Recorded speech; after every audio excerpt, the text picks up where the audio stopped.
Bonjour, vous regardez Tesla Geek. Le ministre de l'économie a reconfirmé il y a quelques jours que le bonus baisserait l'année prochaine en 2023, passant de 6 000 € à 5 000 € pour le bonus maximal et de 2 000 à 1 000 € pour le bonus intermédiaire. Cette baisse avait déjà été annoncée fin juin 2022 et avait été accompagnée d'une augmentation de 3 à 6 mois du délai pour se faire livrer tout en profitant encore des conditions tarifaires précédentes. J'en avais parlé dans une vidéo que je vous mets en fiche. Mais nouveauté, des critères plus stricts sur l'origine des véhicules pourraient être ajoutés, excluant du bonus les véhicules fabriqués hors du sol européen, et une offre de leasing devrait être mise en place. On fait le point ensemble dans cette vidéo.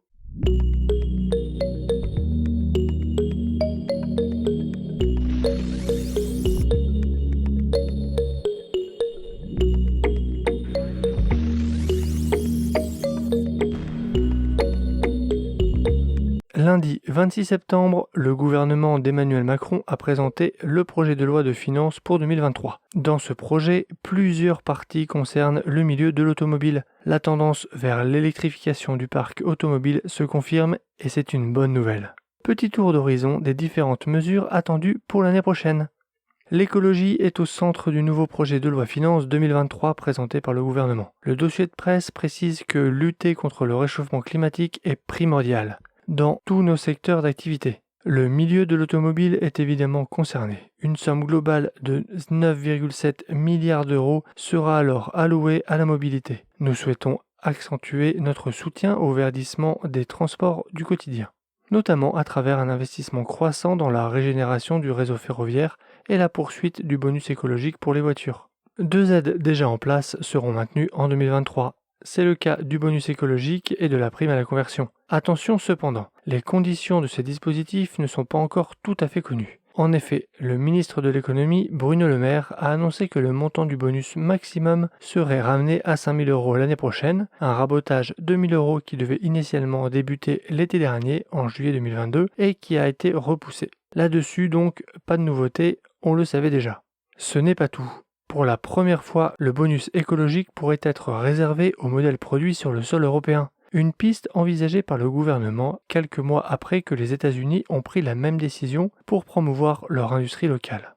Il ne vous aura pas échappé que les Américains réservent leur bonus aux modèles produits sur le sol américain. Je veux ouvrir cette réflexion, a affirmé Bruno Le Maire lors de la conférence de presse. Ne devons-nous pas réserver le bonus écologique aux modèles produits en France ou en Europe ? Nous devons nous interroger, a-t-il conclu. Si une telle mesure venait être appliquée, cela bénéficierait aux constructeurs européens et leurs modèles fabriqués en Europe, ce qui est le cas à quelques exceptions près. En revanche, elle aurait un impact direct sur les marques asiatiques, notamment chinoises.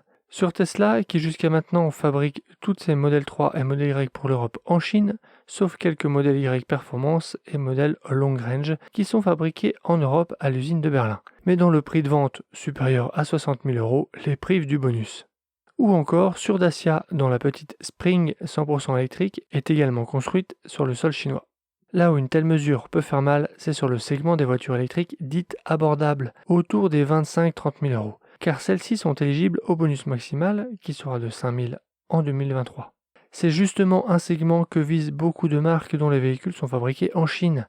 J'ai particulièrement en tête la marque MG et notamment la MG4. À partir de 23 990 €, bonus de 5 000 € déduit, elle risque de casser la baraque. Mais si elle perdait le bonus à 28 990 €, on pourrait lui préférer le charme de la Fiat 500e qui commencerait autour de 25 000 €, même si le gabarit et les performances ne sont pas identiques, ou le style de la i208 qui commence à 28 000 € bonus déduit. En tout cas, je pense que cela rebattrait les cartes.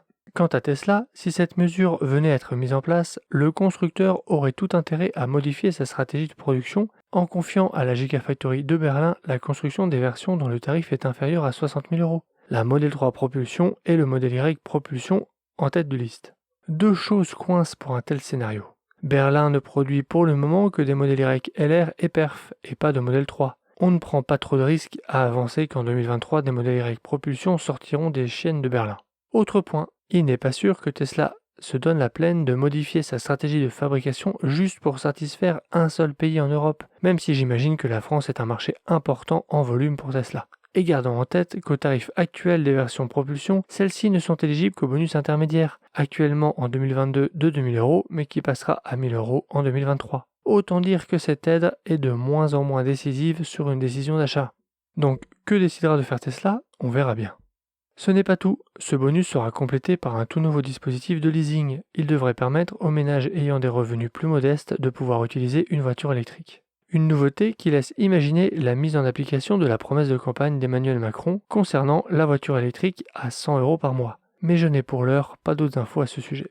Par ailleurs, l'État continue d'investir dans le déploiement des bornes de recharge électrique, notamment par le biais d'un appel à projet piloté par l'ADEME, qui soutient le déploiement de stations de recharge haute puissance. Leur nombre devrait dépasser 100 000 en 2023. Les bornes à domicile pour les particuliers continueront à bénéficier d'une TVA réduite à 5,5% pour leur installation et leur maintenance, ainsi que du crédit d'impôt permettant le soutien de l'État jusqu'à 300 € par installation.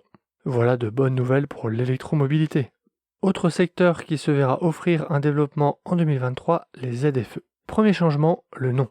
Il faut désormais les appeler ZFE-M, à savoir Zone à faible émission mobilité. D'ici la fin 2024, une trentaine d'agglomérations supplémentaires, de plus de 150 000 habitants en métropole, devront mettre en place les ZFE-M.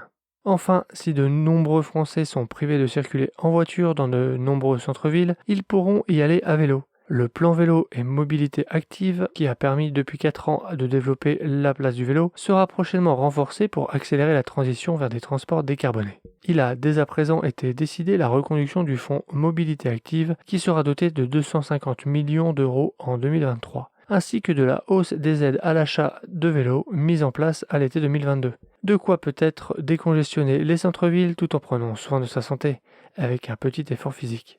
Il suffit de se rendre à Amsterdam ou Copenhague pour remarquer l'essor fabuleux du vélo en centre-ville. Certains diront que c'est culturel, peut-être, mais en tout cas, c'est possible. En tout, le budget prévoit une somme globale de 9,7 milliards € dédiée aux mobilités. Sans entrer trop dans le détail, 1,3 milliard € pour les aides au verdissement du parc automobile, 3,8 milliards € d'investissement dans les infrastructures, dont 250 millions € consacrés à un plan vélo.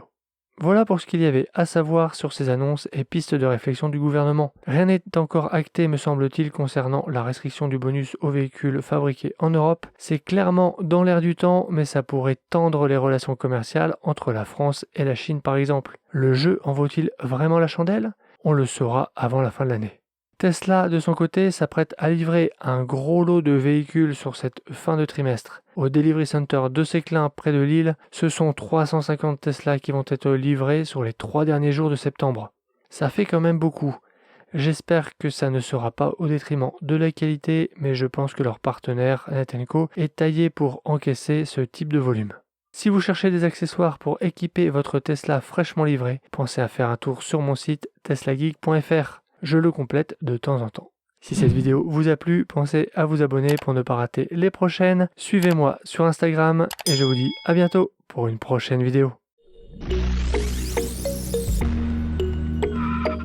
Si tu as aimé cette vidéo ou que tu veux soutenir la chaîne, mets un like. Tu peux t'abonner pour recevoir les notifications de mes prochaines vidéos et aider la chaîne à être mieux référencée. N'hésite pas à donner ton avis en commentaire. À bientôt!